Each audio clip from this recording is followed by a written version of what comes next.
योग्यता मी जाणतोय. तुम्ही राजकर्ते आहात हे विसरणार मी नाही.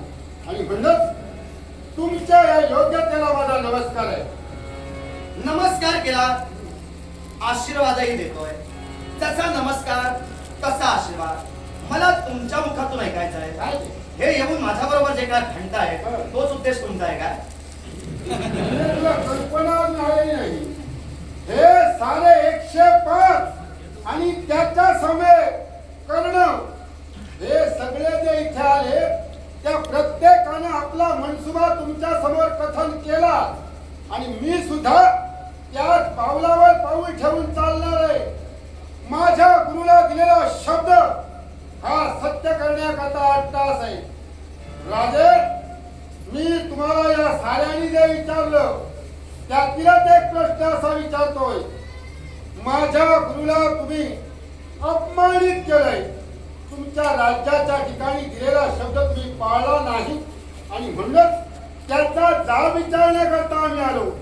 तेव्हा आमच्या गुरुला तुम्ही शरण येणार की तुम्हाला संघर्षच करायचा आहे? मी शरण तुमच्या गुरुला येणार नाही. कारण जिथं हाती तारणे घेऊन मी तुम्हाला प्रतिकारार्थ उभं राहिलो, अर्थात मला संघर्षच करायचा आहे. तेव्हा तुम्हाला नेमकं काय करायचं याचा निर्णय तुम्ही घेऊ शकता. माझ्या मनाचा एकच प्रश्न, तुम्ही काय सांगितला की तुमच्या गुरुला मी अपमानित केलं. अपमानित निश्चितच केलं.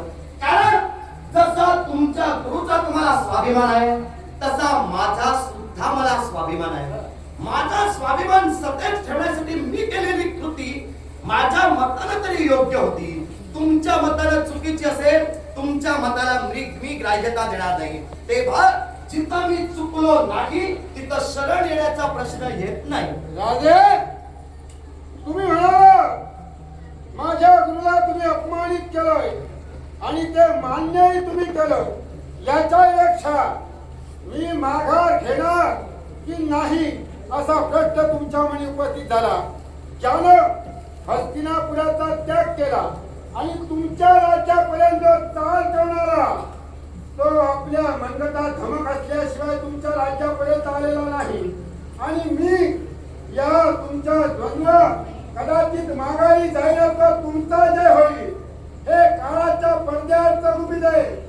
मला सांगा, या विश्वाच्या पाठीवर 4 वर्णाची लोक वास्तव्य करतायत. या 4 वर्णात श्रेष्ठत्वाचा मान कुणाला? ब्राह्मणांना. मग ब्राह्मणाला जर श्रेष्ठत्वाचा मान असेल तर तुमचा स्वाभिमान जागृत झाला आणि माझ्या गुरुला अद्वा तद्वा बोलण्याचं कर्तव्य तुम्ही केलं. मला सांगा, एका राजकर्त्याला शिष्टाचार जर कळत असेल, या विश्वाच्या ठिकाणी असणारे 4 वर्णाचे लोक त्याचा श्रेष्ठ कोण हे कळत असेल तर त्याचा मान सन्मान राखला पाहिजे की नाही? मग मला एक सांगा, माझ्या राजप्रासादी काय झालं याची तुम्हाला कल्पना झाली. ती कल्पना माझ्यासमोर तुमच्या शब्दात तुम्ही मांडला. ब्राह्मणाचा सन्मान माझ्या राज्यात झाला नव्हता का? ब्राह्मणाचा सन्मान तुम्ही केला हे तुमच्या मुखाने सांगताय? माझ्या मुखाने सांगा. राजे, चोरानं जर स्वतःच्या तोंडानं चोरी कबूल केली ना तर न्यायाचे दरबार घालावे लागत नाही. तुम्ही जे केले ते मान्य करत नाही. मला सांगा, गुरुआश्रमी असताना तुम्ही माझ्या गुरुदेवतेना भरवशाचा शब्द दिला. काय म्हणाला होता? जेव्हा कदाचित मी राजा होईन आणि समजा कदाचित राजा झालोच तर मी तुला अर्ध राज्य देईन असे शब्द तुझ्या मुखातून बाहेर पडले. मग मला सांग, या विश्वाच्या पाठीवर छात्रवंताच्या कुलात ज्याचा जन्म झाला, जन्मदात्याच्या पुरुषार्थापासून त्याचा जन्म झाला, त्याने बोललेले शब्द सत्य करायला हवेत की नको? हा तुझा मुद्दा झाला. तू तुझा विचार करण्यानुसार मला सूचित केलंस. पण प्रश्न अर्धवट राहिला. मी काय सांगितलं? ब्राह्मणाचा सन्मान माझ्या राजप्रासादी झाला नाही हे विधान मी मान्य करणार नाही. माझ्या राजप्रासादी ब्राह्मणाचा म्हणजे द्रोणाचा सन्मान झाला होता. पण त्याची जी इच्छा होती ती इच्छा मला मान्य नव्हती. मान्य का नव्हती याच्याही मुळाचे कारण आहे. त्याची पावलं पडली होती एका उद्देशासाठी. तो उद्देश कोणता? तर द्रोणाच्या मुखातून शब्द बाहेर पडले तू मला शब्द दिला होतास, आता जे काही तू बोललास त्यानुसार अर्ध राज्य मी देईन हा शब्द माझा गेला होता, पण त्याच्या मुखातून शब्द बाहेर पडले, मला अर्ध राज्य नको, मला फक्त एक गाय तुझ्याकडून हवी आहे. तेव्हा गाय देण्यासाठी जर मी त्या क्षणाला नकार दर्शवला असता, माझी चूक मी मान्य केली असती. मी त्याला काय म्हटलं, मी तुला गाय द्यायला तयार आहे, एका ब्राह्मणाला गोधन दान दिल्याचं मला समाधान मिळेल, पण त्याच्या मुखातून शब्द बाहेर पडले, मला दान नको, मला भेट हवी आहे. तेव्हा मी त्याला मित्र त्या क्षणाला मानत नव्हतो. मैत्री कुणाबरोबर केली जाते? आपल्या समतुल्य असणाऱ्या व्यक्तींशी केली जाते, आपल्या बरोबरीच्या व्यक्तींशी केली जाते. तेव्हा मी खऱ्या अर्थाने त्याला सूचित केलं, तुझी इच्छा जर पूर्ण करून तुला घ्यायची असेल तर दान म्हणून गाय स्वीकार, भेट म्हणून मिळणार नाही. राजे, तुमचा तो मित्र असल्या कारणानं मित्र प्रेमापोटी तुमच्या राज्यात असणारी धेनूची खिल्लार याच्यापैकी एखादी गाय त्याला दिली असती तर काय कमी पडलं असतं? कमी काहीच पडलं नसतं. एक तासाला 100 गायी दिल्या असत्या, पण दान म्हणूनच दिल्या असत्या. त्याने स्वीकारलं नाही, यात माझी चूक की त्याची चूक? दान म्हणून जर त्याला गाय हवी असती तर या विश्वाच्या पाठीवर असंख्य राजकर्ते त्यांच्याजवळ कदाचित ते दान मागण्यासाठी गेले असते. पण तुम्ही त्याचे मित्र आहात आणि मित्र प्रेमापोटी मित्राला दुःखात सहाय्य मित्र करतो म्हणून तुमच्यावर विश्वास ठेवला आणि तुमच्याजवळ येऊन त्यांनी गायीची याचना केली, मागणी केली, ती तुम्ही नाकारली, हे मात्र सत्य. गायीची मागणी मी दान म्हणून त्यांना देतच होतो, पण भेट म्हणून मागितली म्हणून नाकारली. या विश्वात मित्रत्वाचं नातं श्रेष्ठ असं तुम्ही म्हणतात. मग मित्रत्वात उच्च नीचता गरीब श्रीमंती हा भेदाभेद येत नाही, मी तो केलेला सुद्धा नाही. याच्या मुळाशी कारण आहे, तो गरीब ब्राह्मण जरी असला तरी तो माझा सह अध्यायी होता. मी त्याला अतिथी आसनावर स्थान देऊन घोषित केलं, मी त्याचा मान सन्मान राखला, पण इच्छा त्याची मला रुचली नाही म्हणून खऱ्या अर्थानं माझ्याकडून ती कृती घडली. अर्थात विश्वात घडणाऱ्या घटना ही नियतीची संक्रमण होती. आता तुम्ही माझ्यावर चाल करून देताय, हे सुद्धा नियती आहे, मी ते सुद्धा मान्य करून चालतोय. पण गुरु दक्षिणा म्हणून जर तुम्ही येत असाल तर त्याच्या अंतस्करणी जी चढावट निर्माण झाली, माझ्यावर खराबला विजय मिळवा, त्याला आपलं श्रेष्ठत्व जे सिद्ध करायचं आहे, म्हणजे त्याच्या मनात त्या मैत्री शब्दाला काहीची किंमत नाही. म्हणून जशास तसा ठोसास ठोसा प्रत्युत्तर देण्यासाठी मी उभा आहे. या विश्वाच्या पाठीवर जे आपल्याला साध्य करता आलं नाही, ते साध्य करण्याच्या उद्देशाने एखाद्याने अट्टहास केला तर काय बिघडलं? याच्यापेक्षा या जगात तुम्हाला मोठेपणा मिळवायचा आहे आणि त्या मोठेपणासाठी तुमचा अट्टहास चाललेला आहे. तुम्ही दान देऊन या विश्वाच्या पाठीवर पुण्य संपादन करून पुण्य संचय तुमच्या पदरी पाडून घ्यायचा होता आणि याच्यासाठी माझ्या गुरुदेवतेला तुम्ही दान म्हणून गाय देत होता. याच्यापेक्षा या माझ्या गुरुने केलं ते काय, तर आपला स्वाभिमान जागृत झाल्या कारणानं या स्वाभिमानापोटी आपल्या शिष्याला तुल्यबळ योद्धे करून तुमच्यावर चाल करून घेऊन आला. याला कारण तुम्ही आहात.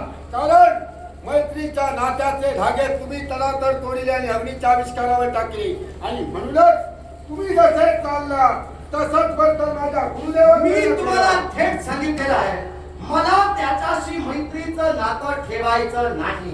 मला त्याच्याशी मैत्री या शब्दानं चक्रबंद व्हायचं नाही. जिथं आपल्या शिष्यांना उभे करून माझा शेवटार्थ तुम्हाला जिथं तो पाठवतोय तिथं त्याच्याही मनात मैत्री या शब्दाची किंमत नाही. अर्थात तो जर मैत्री राखत नाही, मी सुद्धा राखणार नाही. तुझी पावलं काय जर का माझ्या गुरुची इच्छा तू परिपूर्ण केली असती तर माझ्या मित्राने कदाचित तुझा विचार केला असता. राजे, तुम्हाला कदाचित ज्ञात असायला हवं, या विश्वाच्या पाठीवर काही घटना अशा घडलेल्या आणि या घटनांमुळे त्या विश्वाच्या ठिकाणी हलकल्लोळ माजले. स्वगृहे पूज्यते मूर्ख, स्वतःच्या घरात मूर्खाला मोठेपणा दिला जातो.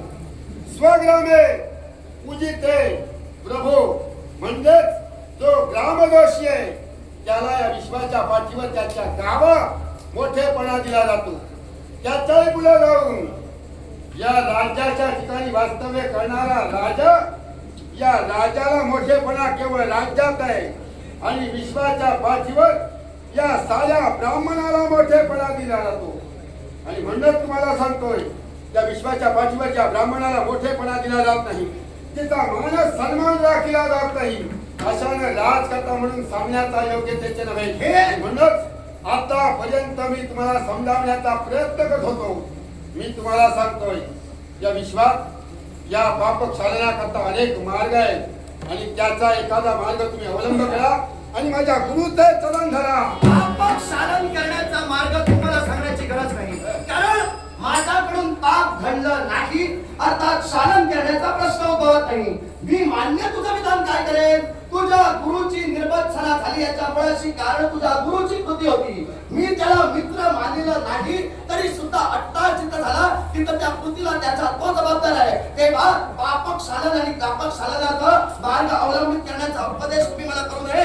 या उलट एका राजकर्त्याच्या दरबारात येऊन एका राजकर्त्याच्या राज दरबाराच्या आणि राजशिष्टाईच्या नियमांचा भंग करणाऱ्या तुझ्या गुरुला पापाचं क्षालन करायला सांगताय. माझ्या गुरुला पापाचं क्षालन करायला मार्गदर्शन करून तुझ्या मार्गदर्शनाची मार्गदर्शनाची मला अपेक्षा नाही. माझ्या गुरुच्या बाजूने गुरुच्या वतीने गुरुदक्षिणा देण्याकरता तुझ्या राजाच्या ठिकाणी आलो आणि म्हणूनच तुला समजावून सांगण्याचा मी प्रयत्न केला, पण समजावून जो सांगून ऐकत नाही त्याच्यावर उपचार करण्याकरता देवतेने मला ज्ञानाकृत बांधलेलं आहे आणि याच्यासाठी तुला सांगतोय काय ते? अभिनय जीवनात संधी आहे. संधी देऊन काही उपयोग नाही, कारण तुमच्या माझ्यात फरक हाच आहे. तुझ्या गुरुनं कित्येकांना तयार करून माझ्यापर्यंत पाठवलं, पण मी एकटा तुम्हाला प्रतिकार करतोय. ते भाव माझ्या अंतस्करणात असताना उत्साह सतेज ठेवून तुम्हा साऱ्यांचा सर्वनाश होण्याशिवाय राधे, त्या विश्वाच्या पाठीवर वाळवंटात वावरणाऱ्या त्या उंटाना वाटत असतं आम्ही समजा लघुशंका केली असेल तर या वाळवंटाला पुढे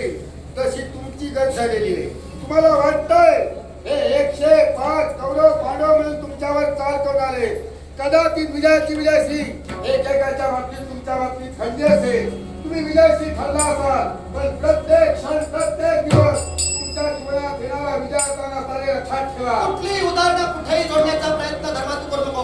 याच्या मुळात असणारं कारण आहे ते उदाहरण तू दिलास. माझा युद्धभूमीवरचा अनुभव फार वर्षापासूनचा आहे, पण तुम्ही आताच कुठेतरी शिकला तरी माझ्या समोर उभे राहिला. तेव्हा वाळवंटात लघुशंका करणारे उंट आता तुमचे तुम्ही. वाळवंटात लघुशंका करणारा उंट मी तुम्हाला म्हणालोच नाही. मी एक उदाहरण सांगितलं. आता तुम्हाला वाटलं मी तुम्हाला उंट म्हटलं, हा तुमचा दोष आहे आणि याच्यासाठी त्या उंटाच्या नाकात व्यसन कशी घालावी ते मला पूर्ण नाही. मग उंटाच्या नाकात व्यसन घालण्यासाठी आलास तर तुझं सर्वप्रथमचं वाक्य तू विसरलास, कारण तुमची स्थिती अशी झाली म्हटलंस म्हणून ते मला लागू पडलं. आता वाळवंटातील उंट तुझा तू हे विधान तुला जर सोबत असेल काय ती पावलं उचल, फक्त छाती पुढे काढून दाखवू. पावलं उचल म्हणजे तुला काय म्हणायचंय? पराक्रम माझ्या अंगी नाही की काय? मी जो एक आलोय तो माघारी जाण्यासाठी आता योग्य मुद्द्यावर आलास. आक्रमण तू सांग. गुरुनाव बाबा